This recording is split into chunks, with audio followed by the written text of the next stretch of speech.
This will be obvious later, but my mom never told me any of these stories. Edie would have, but Mom didn't like bringing up the past. Though, when we adopted a stray kitten, she was the one who named it Molly.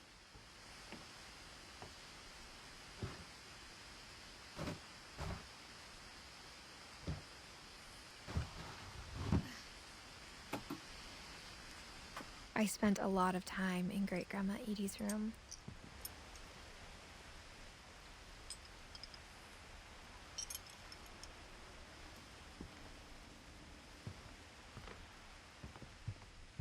Louis died a week before we left, but Edie had already started to memorialize him. Edie knit me a new pair of gloves every year, just in time to replace the old ones.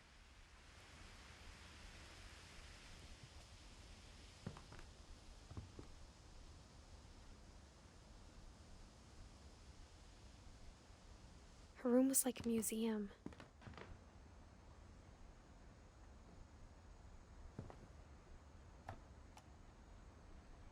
For 500 years, the Finches have been famous throughout Norway for their fortune and misfortune.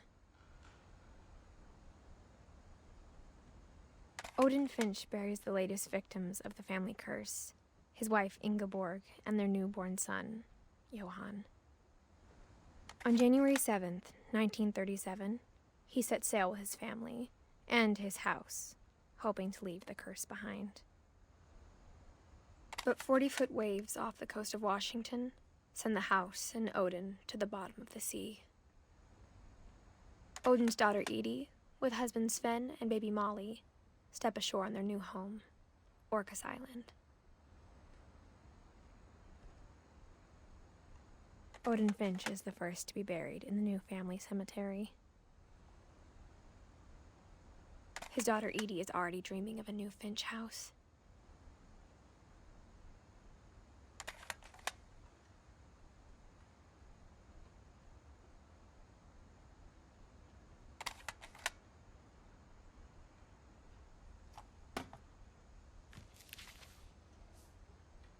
Whatever's wrong with this family, it goes back a long ways.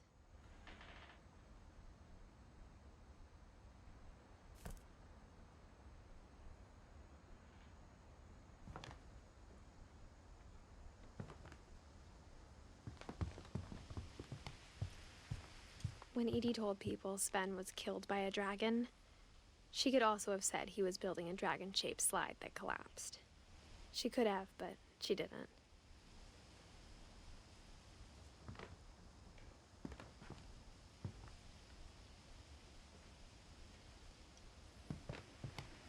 Edie gave a big interview about a mole man living under the Finch house. My mom was furious. One summer, they evacuated the island, but Edie refused to go. For a few weeks, she was a celebrity. I hadn't thought of myself as Edith Jr. for a long, long time.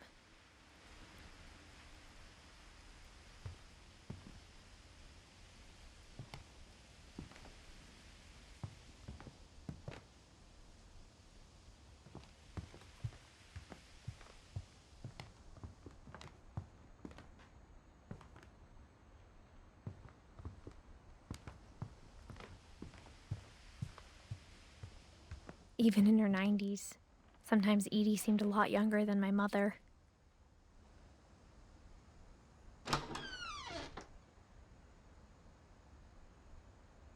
The only trace Grandpa Sam's first wife, Kay, left on the house was the pink bathroom. It was a pretty big trace.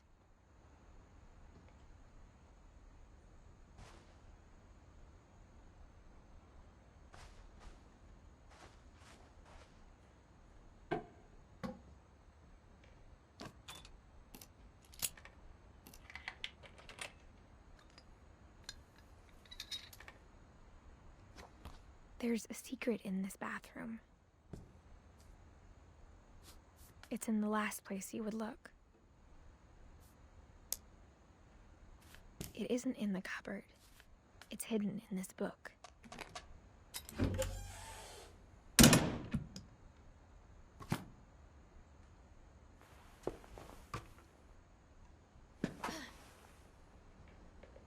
Sven gave Sam an old camera he'd refurbished.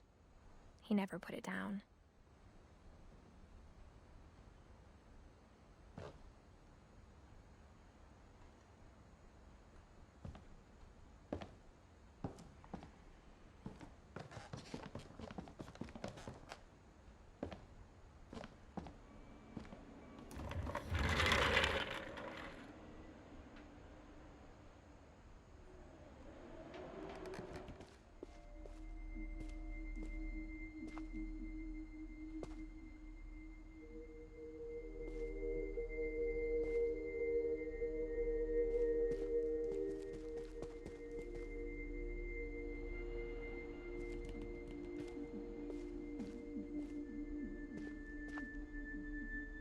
I knew Grandpa Sam had a twin.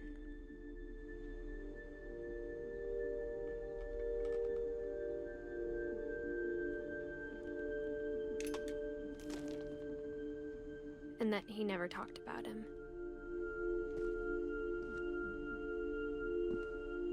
I guess my grandpa didn't like history any more than my mom did.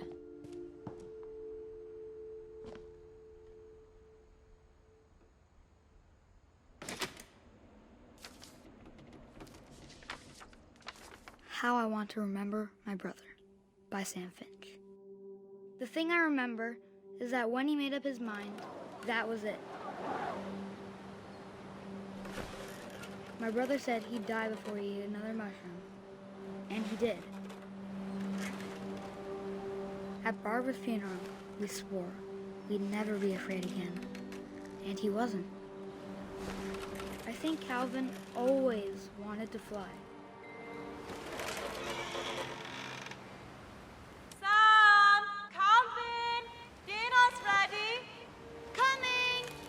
But that day, he finally made up his mind to do it. I told him going around was impossible. Maybe if I hadn't said that. Alvin, I'm not gonna tell you again. Maybe if the wind hadn't picked up. Then maybe he'd still be here. But I doubt it. I think he'd already made up his mind.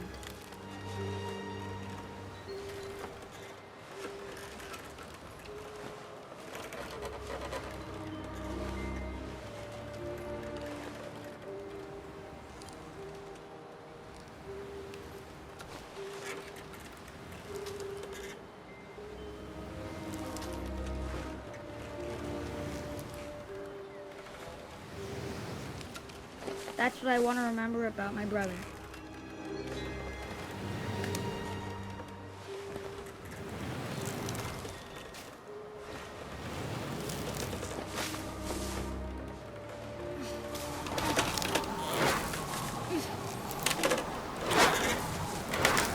The day he made up his mind to fly. And he did.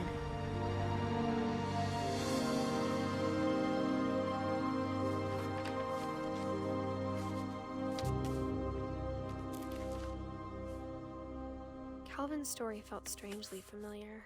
When I was younger, I remember trying to do the exact same thing.